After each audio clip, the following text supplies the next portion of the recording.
Bakit kami pinapasunod ng mga lalaking ito? Magandang araw mga kabehero. Ngayon ay babiyahe tayo sa isang destinasyon na walang plano. Kakain ng pagkain hindi natin kilala, sasakay sa mga barsang mukhang kubo, at alamin natin kung bakit tayo pinapasunod ng mga lalaking ito. Tara at ikukwento ko sa inyo ang naging experience namin dito sa Matabungkay Beach sa Lian, Batangas.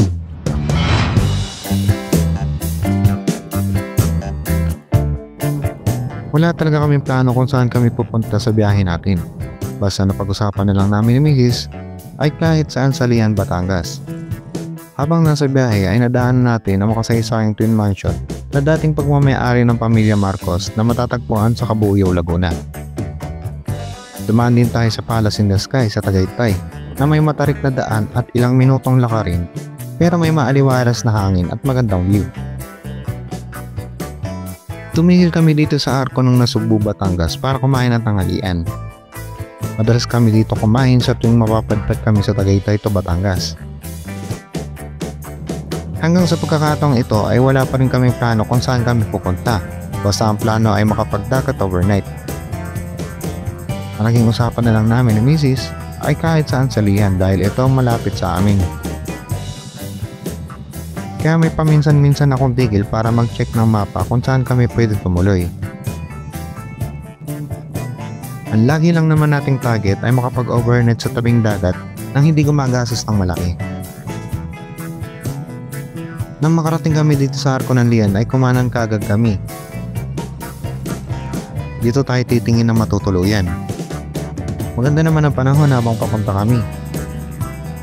Maganda din dito ang mga tanawin at maayos ang daan. Bago kami makarating sa resort, ipinara kami ng lokal na barangay para magbigay ng ticket ng environmental fee. Konting tip lang mga kabehero. Natural lang minsan na sa mga piling lugar, nasisingilin tayo ng environmental fee dahil nakikigamit lang tayo sa kanilang lugar. Isa pa, tulong na din ito sa turismo ng lugar. Kahit tirik ng araw ay malakas palang alon sa panahon ngayon sa part na ito ng Lian. Kaya sinubukan muna namin maghanap uli ng ibang spot. Habang nasa highway kami ay nadaanan din namin ang sign ng Matabungkay Beach. First time ko lang dito kaya hindi ko alam na dito pala yon. Bata pa lang ako, narinig ko na ang beach na to pero ngayon ko palang mapupuntahan kung sakali. Kaya umikot ako para balikan. Sana lang ay makahanap kami dito ng spot na babagay sa amin. Pagpasok ko dito sa kanto ay may mga lalaki na nagsisisigaw at tumawag sa amin kaya napatigil ako. It turns out na nag-aalok pala sila ng spot sa beach. Sinabihan niya lang kami na sumunod sa kanila. At dahil wala pa naman kaming destinasyon ay sumunod na lang kami. Habang nakasunod kami sa kanila ay meron na namang pumara sa amin. Akala ko ang una may nagawa kaming mali. Yung pala ay mga taga-munisipyo. Pinara lang kami para bigyan ng ticket. Uli. Pinakita lang ni Mrs. na na-issue na kami ng environmental ticket sa una namin pinuntahan at in-honor naman nila. Kaya tumuloy na uli kami. Ilang minuto din namin sinusundan ang dalawang lalaki na ito. Bilang dayo ay marami din pumapasok sa isip ko. Makakatipid kaya kami o mapapagastos? Saan kaya nila kami dadalhin? Safe kaya sunod sa kanila? Tanghaling tapat naman kaya hindi na ako masyado nag-alala at sumunod na lang sa kanila. Nakilanlikod din kami halos hindi ko na namalayan. Pero nagche-check din ako sa mapa at nakita ko na papalapit na pala kami sa dalampasigan. Marami na din kami resort na nadaanan. Nabanggit naman nila kuya na free kami mag-canvas sa iba if ever na hindi namin magustuhan. At nang makarating kami sa huling liko ay natanaw ko na ang dagat. At dito nga nila kami dinala sa Ariat Beach Resort. Naunang bumaba si Mrs. para i-check ang lugar.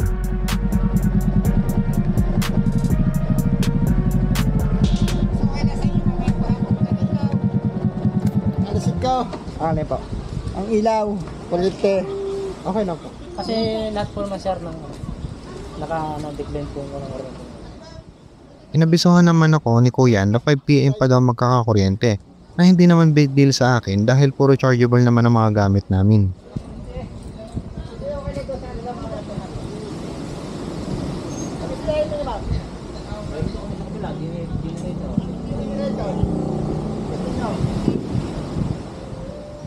Naalala ko na dito nga pala unang pinauso ang mga floating cottages.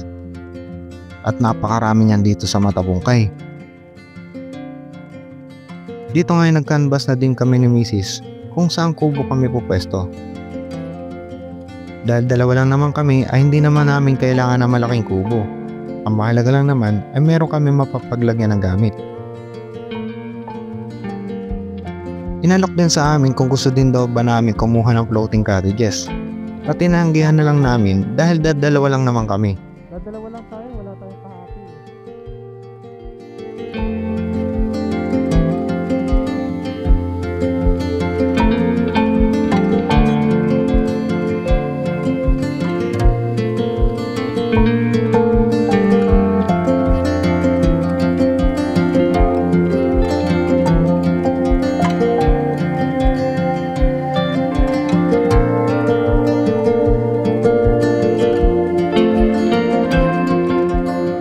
Nang magkasundo na sila sa presyo ay binaba ko na din ang mga gamit namin. Bumili na lang din kami ng makakain at inuming tubig dahil minsan ay practical ang bumili ng mga luto na para makabawas sa mga dalahin kung magdadala pa kami ng kalan, gamit pang luto at mga rekado. Nung bandang hapon kung kailan maliligo na kami ay saka naman humangin at tumambon. Good thing na dito sa napwestuhan namin ay may breakwater kaya hindi masyadong malakas ang alon. Bait naman na may-ari dahil pinayagan kami tumambay-tambay sa floating cottages nila habang wala pang naka-avail.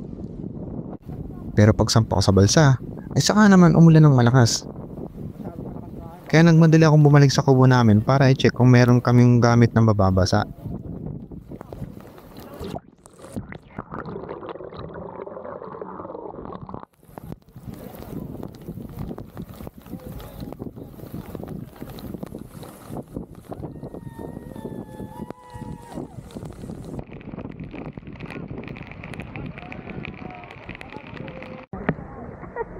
Hindi maalat yung tubig, no?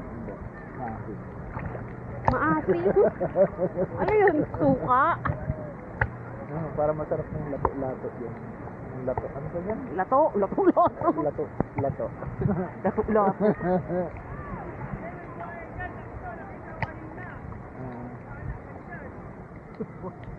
Sabi nila din yun. Kaya isang babae mo. Sabi mo ka. Eh, gusto mo iba na boat ko. Nagtatawanan sila. Halos na eh. Ito to. Habang naglulublob nga kami ay may kakaiba kami napansin. Noong una ay akala ko ay sea urchin lang, pero pag ginalaw mo sila ay biglang nawawala. Kayo ba alam nyo kung anong tawag dyan? Meron pala ditong manong na nag-aalok sa amin na tikman daw namin yung sea urchin. Kamay nyo man, kamay nyo. Kamay kamay. Siya, ayoko. Pero pwede lang gamit ko mga hikta ng dirwon pagpalakas ko.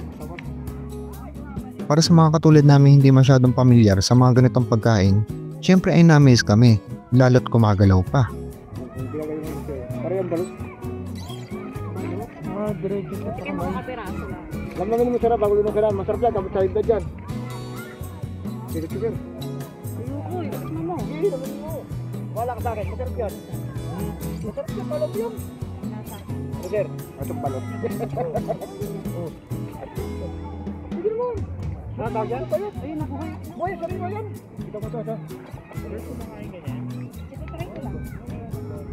Natry niyo na? Ito, hindi ito nakakain. Talaga ba? Hindi yan. Yun lang yung ano niya. Yun lang, yan ang yun ko lang. Kamay mo. Gamit mo mga glitter headset. Kaliwa, kanan, may sing-sing kayo. Okay lang yun. Nakakapiraso lang.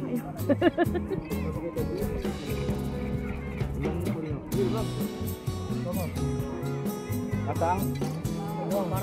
Kasang balot. Kailan ka na, bilangin mo ha. Baka nakakapay banding ka na.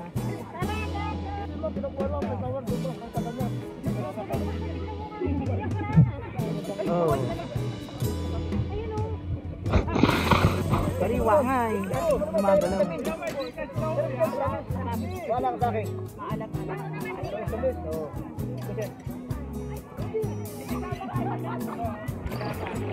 Dapat may dala ka na ito. Parang suka lang. Parang diretso. Ate, kamera isa. Dapat nanamnamin mo muna sa dila mo. Tama lang. Parang yung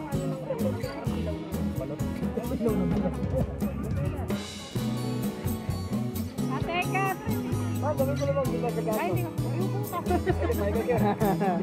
5 for 100.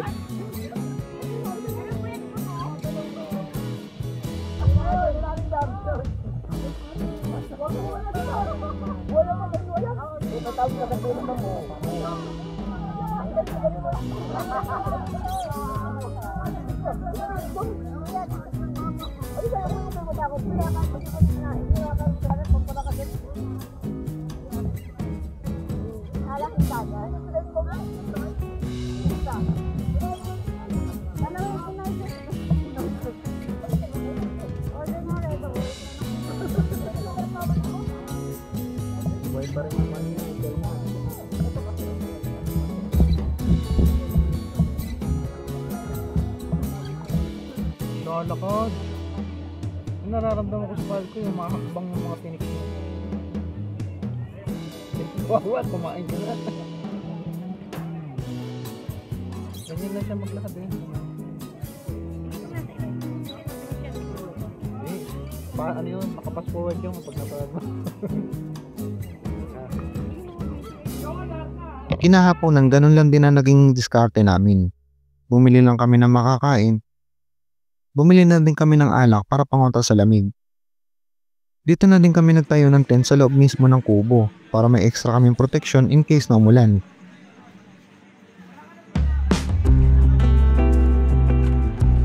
Kinabukasan ay kahit papaano ay mapayapa na ang panahon kaya mas na-enjoy namin ang lumublod sa dagat.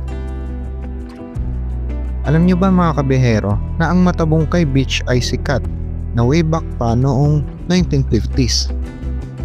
Ayon sa mga locals, may mga German tourists na unang nakadiscover nito at dito nag-umpisa ang turismo ng lugar. Simula noon, naging isa na itong paboritong tambayan ng mga pamilya at barkada lalo na noong 80s at 90s. Dito rin sumikat ang mga floating bamboo rafts o balsa na hanggang ngayon isa sa mga main attraction. Imagine, may sarili kang kubo sa gitna ng dagat. Pwede ka mag-swimming, kumain, at mag-relax habang nilalaro ka ng hangin at alon. Usually, rent ng isang balsa ay good for 10 to 15 people. Kaya perfect para sa mga magkakabarkada o pamilya. May mga mesa, upuan, minsan may mga karaoke pa.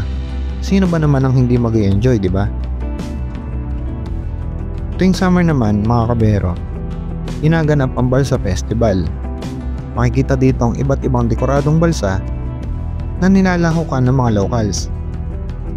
Para siyang piyesta sa dagat. Isa itong selebrasyon ng kultura at pasasalamat sa biyaya ng dagat para sa mga tagalian. Iyan ang naging biyahe natin dito sa Matabungkay, Lian, Batangas. Kaya mga kabero, nakabisita na ba kayo sa beach ng Lian, Batangas?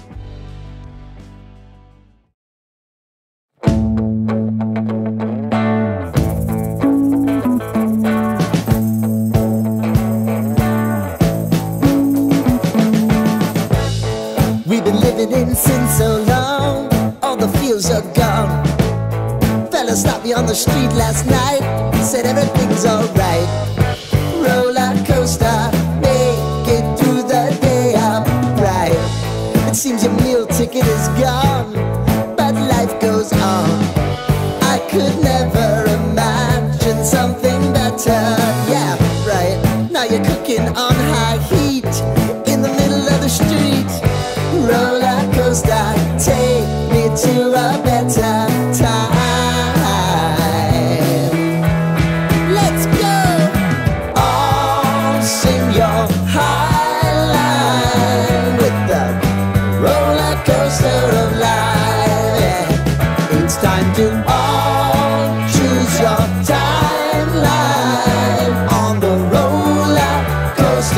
life.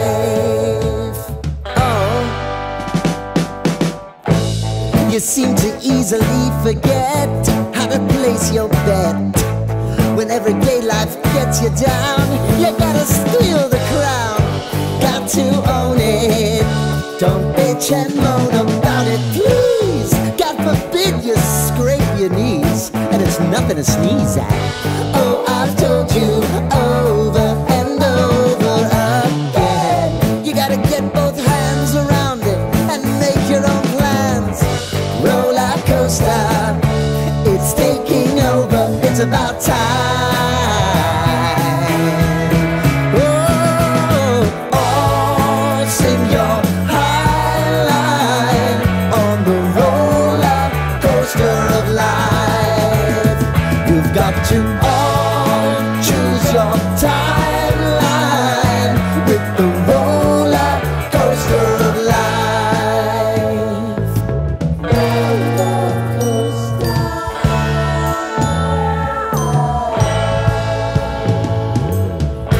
I want to go down the rabbit hole, down the rabbit hole of life.